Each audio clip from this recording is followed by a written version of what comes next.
KGF എന്ന hit ചിത്രത്തിന് ശേഷം പ്രശാന്ത് നീൽ ഒരുക്കിയ ചിത്രം സലാർ അങ്ങനെ തിയേറ്ററുകളിലേക്ക് എത്തിയിരിക്കുകയാണ്.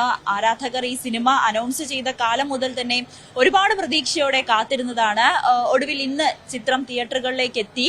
ആദ്യ ദിവസം തന്നെ ചിത്രത്തിന് ഒരു മിക്സഡ് പ്രതികരണമാണ് ലഭിക്കുന്നത്.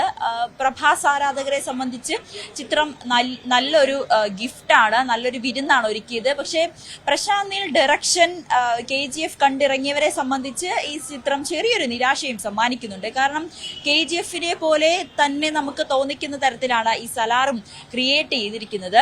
പക്ഷേ പ്രശാന്ത് നീലിന്റെ സിനിമ എപ്പോഴും ഒരു മാസ് എന്റർടൈനർ ആയിരിക്കും. ഒത്തിരി വയലൻസ് ഉണ്ടാവും, അല്ലെങ്കിൽ ഒരു ബന്ധത്തിന്, അതായത് അമ്മ മകൻ സുഹൃത്ത് ബന്ധത്തിനൊക്കെ വലിയൊരു മൂല്യം കണക്കാക്കി ഇറക്കുന്ന ചിത്രം കൂടിയാണ് പ്രശാന്ത് നീലിന്റെ. അത് വെച്ച് നോക്കുമ്പോൾ സലാറും അത്തരത്തിൽ നീതി പുലർത്തുന്നുണ്ട്. പ്രഭാസും പൃഥ്വിരാജും, മലയാളികളുടെ അഭിമാനമായ പൃഥ്വിരാജും ചിത്രത്തിൽ പ്രധാന വേഷത്തിൽ തന്നെ എത്തുന്നുണ്ട്. പ്രഭാസ് അവതരിപ്പിക്കുന്ന ദേവ എന്നൊരു ക്യാരക്ടറും പൃഥ്വിരാജ് അഭിനയിക്കുന്ന വരദരാജ മന്നാടിയാർ എന്ന ക്യാരക്ടറും ഇവരുടെ ഒരു സൗഹൃദമാണ് ചിത്രം പറയുന്നത്. ഇവരുടെ ക്യാരക്ടറിനോട് ഇവർ നീതി പുലർത്തിയിട്ടുണ്ട്. ചിത്രത്തിന്റെ ബാക്ക്ഗ്രൗണ്ട് സ്കോർ അല്ലെങ്കിൽ ഡയലോഗ്സ് ഒന്നും KGF-നെ കമ്പയർ ചെയ്ത് നോക്കുമ്പോൾ നമുക്ക് അത്ര അടിപൊളി എന്ന് പറയാൻ സാധിക്കില്ല. എങ്കിൽ പോലും സലാർ എന്നുള്ളൊരു സിനിമ മാത്രം KGF മറന്ന് നമ്മൾ സലാർ എന്നുള്ളൊരു സിനിമയ്ക്ക് വേണ്ടി വന്ന് കാണുന്നവർക്ക് ഇഷ്ടപ്പെടും. പക്ഷെ ചിത്രം ഒരു 3 മണിക്കൂറുണ്ട്. ഈ 3 മണിക്കൂർ സിനിമ വേണോ എന്നതുള്ളത് ഒരു ചോദ്യമാണ്. കാരണം ഫസ്റ്റ് ഹാഫ് നല്ല ലാഗ് അടിക്കുന്നുണ്ട്. സെക്കൻഡ് ഹാഫാണ് ചിത്രത്തിന്റെ കഥ കുറച്ചുകൂടി ആളുകളിലേക്ക് എത്തിക്കുന്നത്. പിന്നെ കഥ പറയുന്ന രീതി, അതായത് KGF-ൽ എങ്ങനെയാണോ കഥ പറയുന്നത് അതുപോലെ തന്നെയാണ് സലാറിലും കഥ പ്രേക്ഷകർക്ക് പറയുന്നത്.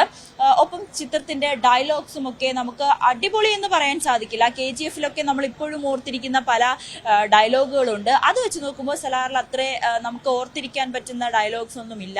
പാട്ടുകൾക്കും ഇതിൽ പ്രാധാന്യം കുറവാണ്. ബാക്ക്ഗ്രൗണ്ട് മ്യൂസിക്കും നല്ല രീതിയിൽ ഉപയോഗിച്ചിട്ടുണ്ട്. പക്ഷേ KGF-മായി കമ്പയർ ചെയ്യുമ്പോൾ നമുക്ക് സലാർ ചെറിയൊരു നിരാശ സമ്മാനിക്കും. പക്ഷേ പൃഥ്വിരാജിനെ സംബന്ധിച്ച് വലിയൊരു ക്യാരക്ടറാണ് ഈ സിനിമയിലുള്ളത്. അത് അദ്ദേഹം നന്നായി ചെയ്തിട്ടുണ്ട്.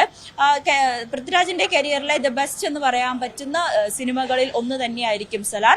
പ്രഭാസിനെ സംബന്ധിച്ച് ഈ ബാഹുബലിക്ക് ശേഷം അദ്ദേഹത്തിന് ഒരു ഹിറ്റ് ഉണ്ടോ എന്ന് ചോദിച്ചാൽ അതൊരു സംശയമായിരിക്കും. പക്ഷേ സലാർ അദ്ദേഹത്തിന് ഒരു റീ എൻട്രി അല്ലെങ്കിൽ ഒരു പുതിയ തരം ക്യാരക്ടർ നല്ല രീതിയിൽ പ്രഭാസിന്റെ ഒരു അഭിനയത്തെ പുറത്തേക്ക് കൊണ്ടുവരാൻ പ്രശാന്ത് നീലും ശ്രമിച്ചിട്ടുണ്ട്. പ്രഭാസിനെ സംബന്ധിച്ച് നല്ലൊരു വേദി കൂടിയായിരുന്നു, നല്ലൊരു അഭിനയം കൂടിയാണ്, നല്ലൊരു അവസരം കൂടിയാണ് സലാർ. അങ്ങനെ ഫസ്റ്റ് ഡേ ഇത്തരത്തിലൊരു മിശ്രിതമായിട്ടുള്ളൊരു അഭിപ്രായമാണ്. എങ്കിൽ പോലും പ്രശാന്ത് നീലിന്റെ സിനിമ കാണുന്നവർക്ക് വയലൻസും ഒക്കെ കിട്ടുന്ന ഒരു നല്ലൊരു എന്റർടൈനർ ആണ്. എന്തായാലും പ്രേക്ഷകർക്ക് ഈ സിനിമ വന്ന് കാണാം.